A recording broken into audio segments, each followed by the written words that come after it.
So shortcut ang among giagian no from Tubod. Instead na muagi kami sa Barangay Magpayang.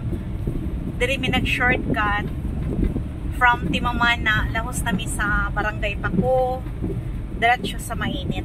So, kung atong tanawon, diri sa dalan manggod na mga area sa Tubod, Mainit o sa Sison, nagkonekta lang na siya nga mga lungsod. So, tulo ang pwede kaagian kung biyahe ka from Surigao going to Mainit. So, pwede ka kung gikan sa Surigao City, guys, maliko mo sa Tugunan Falls, sa Mainit, kanang bugnaw kayo nga tubig, pwede mo muagi da sa Sison. Kabantay mo anang municipal gym sa Sison sa National Highway, o diha lang mo muagi. Diretso na siya pawala.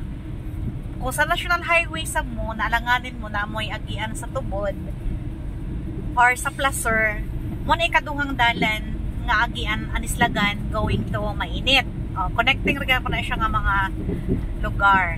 Ikatulo, kanina mong gihagian karon from Timamana, Tubod, direkta going to Mainit. So, all in all, Sison, sa may mabuhay, pwede maka-shortcut, kaya upo sa gymnasium sa Sison.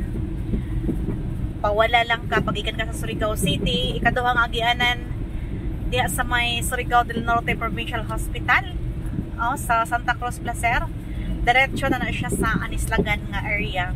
Diya ka muagi, guys. Tapos ikatulo di doon sa Tubod sa Timamana, pag gikas Timamana diretso na sa Paco, diretso na sa Mainit diri sa San Jose, sa Municipality of Mainit. So mao ni among na perfect nga giana ni Alex Halbo, no? Shortcut method.